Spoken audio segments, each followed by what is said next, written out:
Hello, thank you for joining me today. So today we're just going to be doing a simple cushion finish, and I've just started by putting a bit of thread around the edge where I want the edge of my cross stitch to be, how the size I want my cushion to be, and that just helps me keep it straight. And I've put some fusible interfacing on the back, and this is the fabric I'm going to use for the back of my cushion. So to start, once you've cut your cross stitch to size, you just need to cut your backing, and I just make it the exact same size as my cross stitch. And I use my ruler and rotary cutter to cut that out. Just make sure you iron everything as well, so that's nice and flat.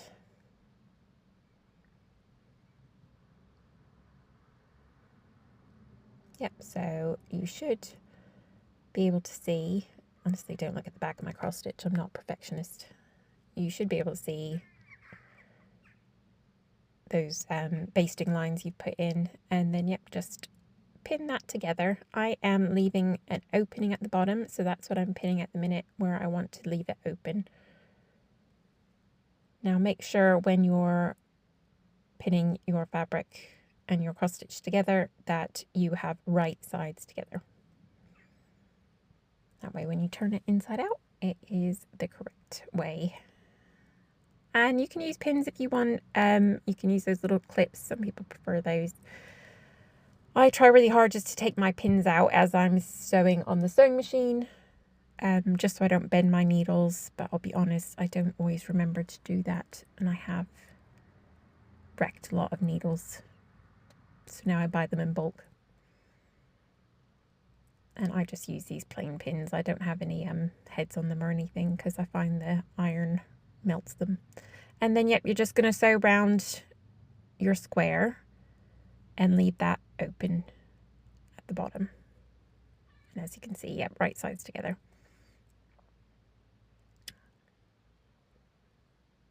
Right, so we've sewn that now.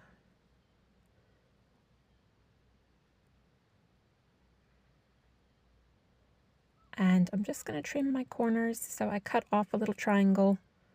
Make sure you leave enough for your seam allowance.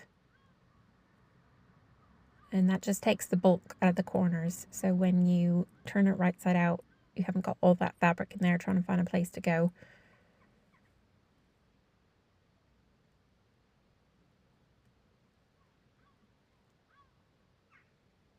And I'm just going to trim my seam allowances down to 1/4 inch. I always start out with more like 1/2 inch, and that just gives you some room to play if you make any mistakes, particularly with cross stitch. You know, you've spent a long time. It's not something you can just easily cut out again if you get it wrong. So give yourself plenty of room to work with. And this little pattern is from my newest collection, which is Mary Agnes Burroughs, 1881. Right, we can turn it right side out now.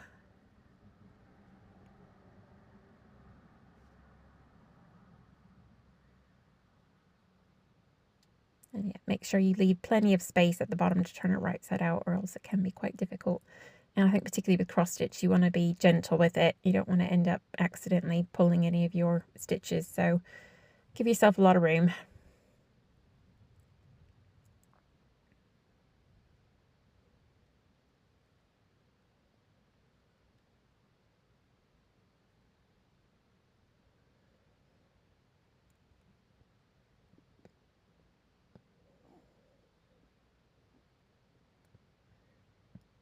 Right, so we've got the basic bit turned out, and I like to use a skewer. You can use chopstick, you can use a special turner. I use the end that isn't sharp just to push out my corners. And just be gentle, you don't want to poke it through your linen or Ada.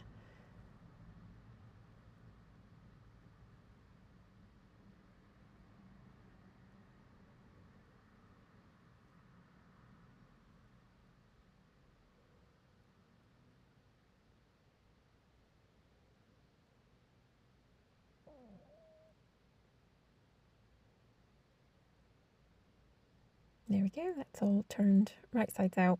Looks pretty neat. Fairly even.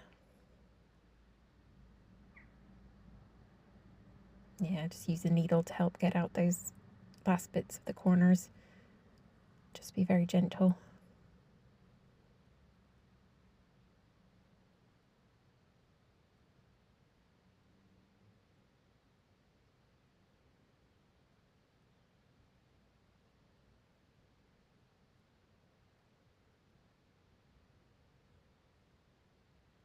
So that now is ready to stuff. So I am just going to use polyfiller. You can use wool if you like, and you're going to use a lot more than what you probably think you need.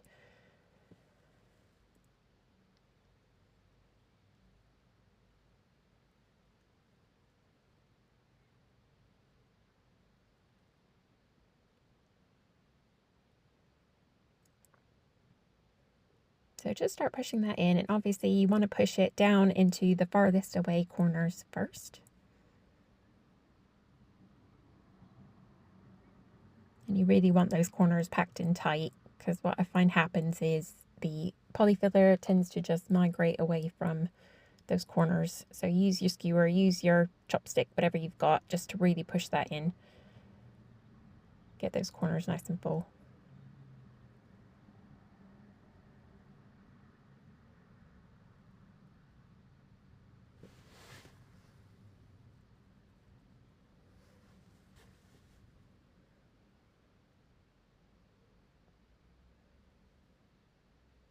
And then carry on.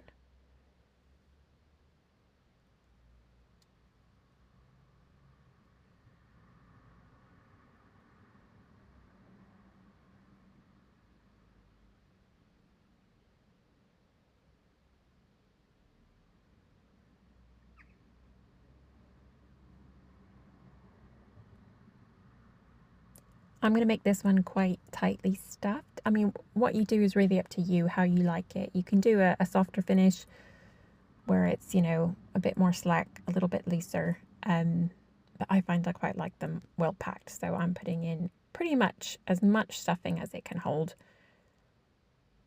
And just using my skewer end to really help push it in.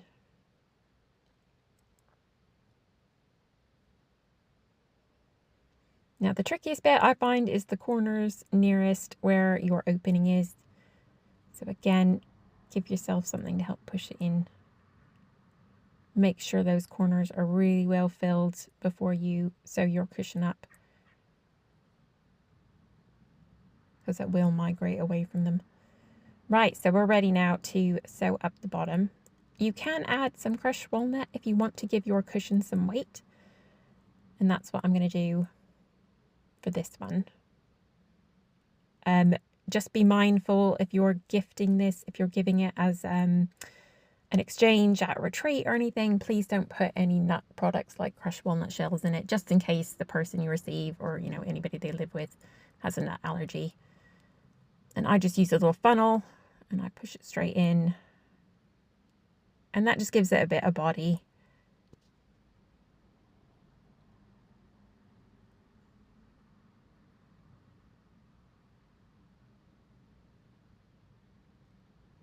And also makes a bit of a mess, really, like I've just done.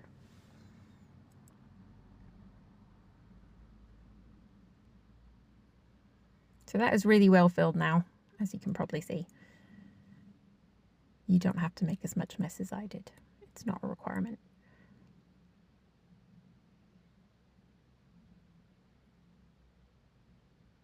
So once I am happy that I've got as much in there as I want, I am just going to sew up the bottom now.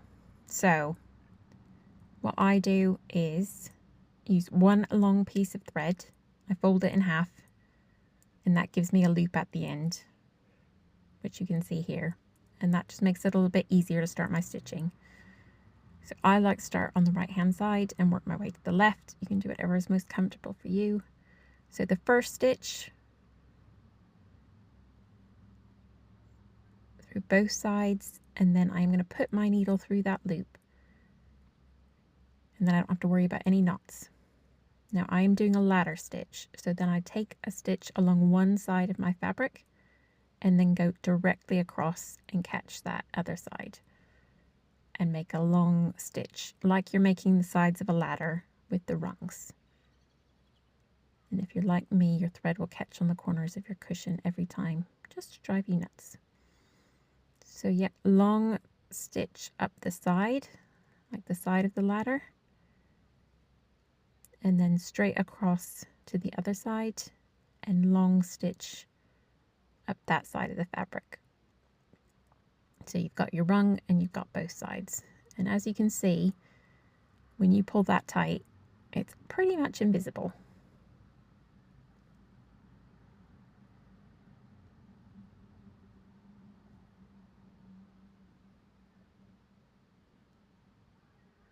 And like with everything, you know, the more you practice, the better you get. I won't pretend that my finishes are perfect because they're not, but they're definitely getting better the more I do.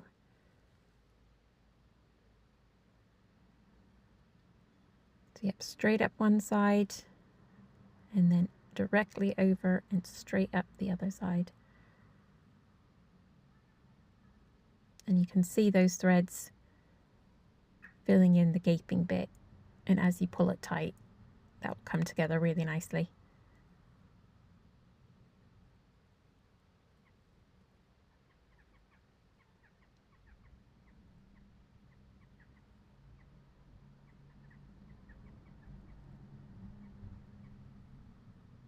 And you can see how that looks like the rungs of a ladder. It's exactly what you're doing.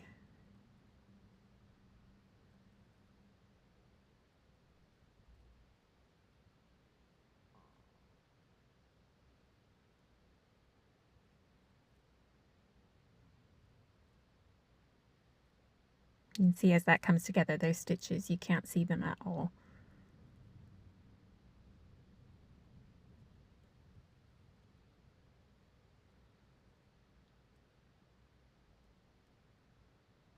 So just keep going, zigzagging up both sides, making those sides and rungs of the ladder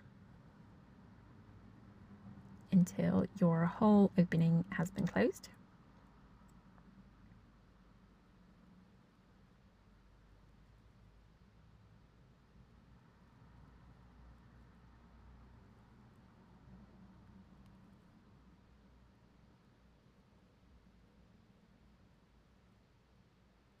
Now to finish, I just take a couple of tiny stitches in the seam.